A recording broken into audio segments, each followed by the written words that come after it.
நரேன் கைபேசியில் பேசி கொண்டிருந்தான். அவன் மனைவி மாலதி அருகில் வந்து, என்னங்க என்றாள் என்றுதான் சொல்ல வேண்டும். நரேன் சைகையிலேயே அமைதியாக இருக்கும்படி கூறினான். அவன் சொல்வதை புரிந்து கொண்ட மாலதி அமைதியாக நின்று அவன் பேசுவதையே கவனித்து கொண்டிருந்தாள் என்றுதான் சொல்ல வேண்டும். நரேன் பேசி முடித்ததும், மாலதி, அப்பா தான் பேசினாங்க. அண்ணனுக்கு கடன் அதிகமாகி விட்டதான். அதனால் ஊரில் வாங்கி போட்ட நிலங்களை விற்று தரும்படி கேட்கிறானா. அப்பாவும் சரி என்று சொல்லிட்டாங்க.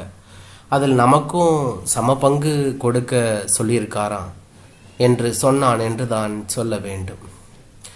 அப்போ நமக்கு எவ்வளவு தொகை வருங்க என்று அவள் கேட்டாள். இப்போ ஊரில் நிலங்களுக்கு உள்ள மதிப்பு படி பார்த்தா நமக்கு 10 to 15 லட்சம் வரைக்கும் கிடைக்கும் என்று அவன் சொன்னான் என்று தான் சொல்ல வேண்டும். சரிங்க, நீங்கள் அந்த பணத்தை என்ன செய்யலாம் என்று யோசனையில் இருக்கீங்க? இதுவரை எதுவும் யோசிக்கல மாலதி. உன்னிடம் எதுவும் ஐடியா இருக்கா என்று கேட்டான் என்று தான் சொல்ல வேண்டும். ஆமாங்க, வரும் பாதி பணத்தில் சின்னதாக ஒரு நிலம் வாங்கிக்கலாம். மீதி பணத்தில் ரொம்ப வசதியாக இல்லாமல் சின்னதாக ஒரு வீடும் கட்டிக்கலாம் என்று சொன்னால் என்று தான் சொல்ல வேண்டும். என்னம்மா உன் ஆசை? சின்ன ஆசை மாதிரி தெரியலை, பேராசை மாதிரி இருக்குது. வரும் பணத்தில் நிலம் வாங்குவதே கடினம், நீ வீடு கட்டணும் என்கிற என்று அவன் சொன்னான். என்னங்க, நாம் இப்போது இருக்கும் பகுதியில் வாங்கினாதான் விலை அதிகமாக இருக்கும். கொஞ்சம் உள்ள தள்ளி வாங்கினா விலை குறைவாக தான் இருக்கும். 1/4 கிரவுண்டு வாங்கினா போதும். இப்போது இருக்கும் விலைவாசியில் வீடு கட்டுவது தான் கடினம், பணம் போதாது. அதனால் வங்கியில் கடன் வாங்கலாம் என்று சொன்னால் என்று தான் சொல்ல வேண்டும். என்னம்மா நீ வங்கியில் கடன் வாங்கினா அதை கட்டுவது எப்படி? நீ விளையாடுறியா என்று கேட்டான் என்று தான் சொல்ல வேண்டும். இல்லைங்க, இப்போது நான் வாடகையே 7,000 கொடுக்குறோம். அதுவும் இல்லாமல் மின் கட்டணம், தண்ணீர், மோட்டார் என்று அதற்கு 3,000 கொடுக்குறோம். அதை அப்படியே வங்கி கடனுக்கு செலுத்திடலாம் தானே.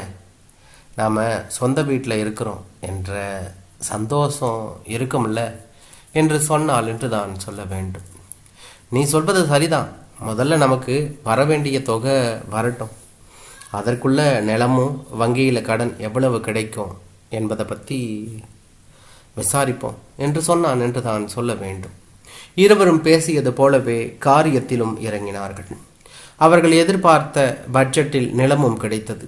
ஊரில் விற்ற இடத்திற்கு சம பங்கு அண்ணன் தருவான் என்று எதிர்பார்த்த நரேன் அவன் கடன் அது இதுவென்று 8 லட்சம் மட்டுமே கொடுத்தான் என்று தான் சொல்ல வேண்டும். மாலதி அண்ணன் இப்படி செய்வான் என்று எதிர்பார்க்கவில்லை என்று தான் சொல்ல வேண்டும். நானும் அப்பாவும் எவ்வளவோ பேசி பார்த்தோம்.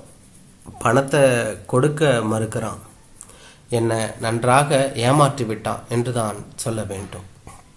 சரி விடுங்க, நமக்கு இதுதான் என்று இருந்தால் அதை யாராலும் மாற்ற முடியாது. அவர் ஏமாற்றினால் அதற்கு உரிய பலன் அவருக்கு கிடைக்கும். நாம் மேற்கொண்டு ஆக வேண்டியதை பற்றி யோசிக்கலாம் என்று சொன்னால் என்று தான் சொல்ல வேண்டும். ஏற்கனவே பார்த்த நிலத்தை வாங்கி அதில் வீடும் கட்டிவிட்டார்கள். அதற்கு கிருகப்பிரவேசம் பண்ண உறவினர்களை மட்டும் அழைத்திருந்தான் என்று தான் சொல்ல வேண்டும். நரேன் அண்ணன் சந்திரனும் வந்திருந்தான். வீட்டை பார்த்ததும் அவனுக்கு உள்ளுக்குள் நமக்கு முன்பு இவன் கட்டிவிட்டானே பொறாமை அதிகமாகியது. அதை வார்த்தைகளாக வெளிப்படுத்த தொடங்கினான் என்று தான் சொல்ல வேண்டும். என்னடா வீடு கட்டியிருக்க, குருவிக்கூடு மாதிரி? ஒரு 4 பேர் அதிகமாக வந்துவிட்டா வெளியிலா படுக்க சொல்வ? உன்னுடைய தகுதிக்கு இப்போ எதுக்குடா இந்த வீடு? வங்கியில் கடன் வாங்கியிருக்க, அதை எப்படி செலுத்துவ? அந்த கடனை அடைக்க முடியாமல் நீ நல்லா கஷ்டப்பட போற என்றான் சந்திரன் என்று தான் சொல்ல வேண்டும். பிள்ளைகள் வளர்ந்து விட்டதால் 2 சக்கர வாகனத்தில் எங்கும் செல்ல முடியவில்லை. அதனால் சிறிய பட்ஜெட்டில் பழைய கார் ஒன்றை வாங்கியிருந்தான். அந்த காரை பார்த்ததும் சந்திரன், வீடே குருவிக்கூடு மாதிரி இருக்கு, இதில் உனக்கு கார் தேவையா? இருக்கிறதுக்கு வீடே சரியில்லை, நடுத்தருவில் நிற்பது போல இருக்கு, இதில் உனக்கு கார் ஒரு கேடு என்று சொன்னான் என்று தான் சொல்ல வேண்டும். நரேன் தன் அப்பாவிடம், அப்பா, சந்திரன் என்ன நல்லாயிரு என்று சொல்லவில்லை என்றாலும் பரவாயில்லை, அவனுக்கு பிடிக்கவில்லை என்றால் அமைதியாக போயிருக்கலாம், இப்படியா பேசுமா என்று சொன்னான் என்று தான் சொல்ல வேண்டும். நரேன் அவன் பேசியதை பெரிதாக எடுத்து கொள்ளாதே, நீ மேற்கொண்டு ஆக வேண்டியதை பார் என்று சொன்னார் என்று தான் சொல்ல வேண்டும். வீட்டில் எல்லா வேலைகளும் முடிந்து புது வீட்டில் சந்தோஷமாக குடியேறிவிட்டார்கள். மகிழ்ச்சியாக அவர்கள் வாழ்க்கையும் நகர தொடங்கியது. நகர்ந்து வருடம் ஒன்றாகியது என்று தான் சொல்ல வேண்டும். மழையினால் அவர்களுடன் விதி விளையாடியது. அந்த வருடம் பெய்த மழையினால் வந்த வெள்ளத்தில் வீடு, கார் என்று நீரில் மூழ்கியது. 5 நாட்கள் ஆனது தண்ணீர் வடிய. பொருட்கள் ஒன்று கூட தேரவில்லை.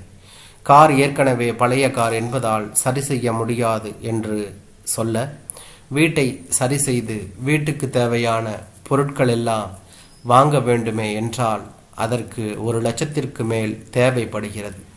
வங்கியில் கடன் என்பதால் சேமிப்பு என்று எதுவும் இல்லை. என்ன செய்வது என்று வீட்டை வந்த விலைக்கு விற்றுவிட்டு வங்கி கடனையும் அடைத்துவிட்டு மீண்டும் வாடகை வீட்டுக்கே வந்து விட்டார்கள் என்று தான் சொல்ல வேண்டும். நரேன் வெகு நேரமாக எதையோ யோசித்து கொண்டிருக்க, என்னங்க ரொம்ப நேரமாக எதையோ யோசிக்கிறீங்க என்றால் மாலதி என்று தான் சொல்ல வேண்டும். மாலதி, என் அண்ணன் பேசிய வார்த்தைகள் என்னை முள்ளா குத்துகிறது. நடுத்தெருவில் நிற்பா என்று சொன்னான். அது போலவே நடந்து விட்டது. இயற்கையினால் நடந்தது என்றாலும் அவன் சொன்ன வார்த்தையால் தான் எனக்கு இப்படி நடந்திருக்கு என்று சொன்னான் என்று தான் சொல்ல வேண்டும்.